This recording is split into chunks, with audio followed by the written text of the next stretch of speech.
Ang sabi ng iba, mayaman na daw kami, marami na daw kaming pera. Nakakapunta sa iba't ibang lugar, nakakapamasyal kasama ang buong pamilya at mga kaibigan. Nakakain sa mga kilalang restaurant, nabibili o nakakabili ng mga bagay na gusto namin. Oh yeah, it's true. Marami kaming pera. Nakakapamasyal kami sa iba't ibang lugar, sa mga gandang pasyalan, kasama ang buong pamilya at mga kaibigan. Nakakain sa mga kilalang restaurant, nabibili ang mga ilang bagay na gusto namin. Ay dahil inutang namin ang pinanggastos namin doon.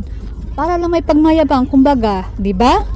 Kidding aside guys, gano'n naman tayong mga Pilipino yung tingin natin sa ating kapamilya o kaibigan na makitaan lang nating may bagong gamit sa kanya or kumain at pumasyal. Marami ng pera. Hindi man lang naisip na baka pinag-ipunan at pinagpaguran ang pirang pinaggastos doon. Real talk sa aming mga OFW. Mula nang mauso ang social media, hindi na mapigilan ang karamihan na mag-post sa kahit anong ganap sa buhay. Lalo na ang mga magagandang ganap sa buhay, hindi mapigilang i-post yan. At panigurado, may isa sa pamilya mo o kaibigan na magmi-message or comment. Tulad na lamang, nagpunta ka sa party ng kaibigan mo or gatherings sa company mo, sabihin sa'yo sa comment or message sa'yo na, wow, pasarap ang buhay mo dyan pa-party-party ka na lang, samantala kami ito, naghihirap. Well, hindi naman lahat ganyan ang iniisip, but mostly at real talk lang tayo sa makatotohanan kahit hindi OFW, kahit sino. Alam nyo bang kami mga OFW, hindi madali sa amin ang mamasyal dito, ang gumastos? Alam nyo ba kung ilang overtime ang kailangan namin pagdaanan? Makaipon lang ng ekstrang pera, pagtitipid para mabili ang mga bagay na gusto namin, nagtatabi para makakain sa mga restaurant na gusto namin kainan, naghahanap ng side hustle pang dagdag. At yes, totoo, umaabot sa point na ilan sa OFW nanghihiram ng pera para mapuntahan at mabili ang gusto nila. Ay dahil iyon lang ang makakapagbigay ng inspirasyon at pagpawi sa hirap at pagod sa trabaho. At iyon kung may day off, dahil hindi lahat may day off.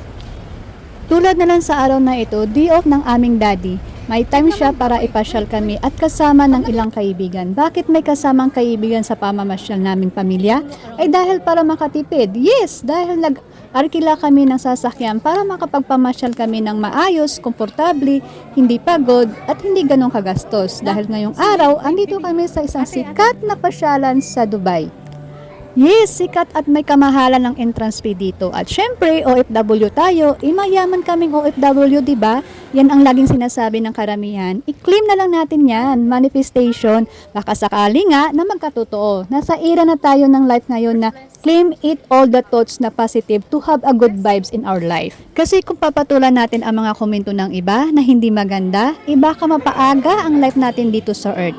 Bilang isang OFW na malayo sa sariling pamilya at solo na namuhay na malayo sa kanila, kung hindi ka marunong bumalanse, baka nga ang mga pangarap mo maglaho na lang na parang mula. Hindi lahat ng OFW pinapalad sa trabaho. Hindi lahat pinapalad sa maayos na company at amo. May mga inaabuso at naaabuso. Maswerte ka na lang kung napunta ka sa mabait na amo at maayos na company at may maayos na sahod. May iba naman na maayos na ang trabaho at pasahod ng company, mababait ang mga amo, pero sa mga kasamahan naman sa trabaho ay nako grabe.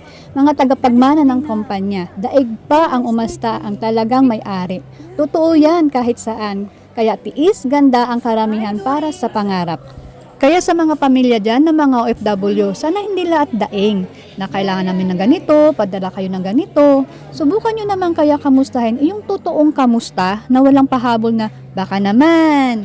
Dahil kung ano ang nakikita nyo sa social media, abot sa kanila, hindi lahat totoo. Dahil sa kabila ng magagandang napupuntahan nila, ay may mga pangit din na pinagdadaanan din sila. Sa bawat ngiti at tawa ay may iyak at bigat na dinadala na itinatago para hindi makita ng mga mata na nakaabang sa social media. Hindi lahat na masarap na pagkain na ipinupost nila ay iyon ang totoong nakahain sa araw-araw na buhay nila na malayo sa sarili nilang pamilya. Lahat ay tanging palabas lamang sa social media.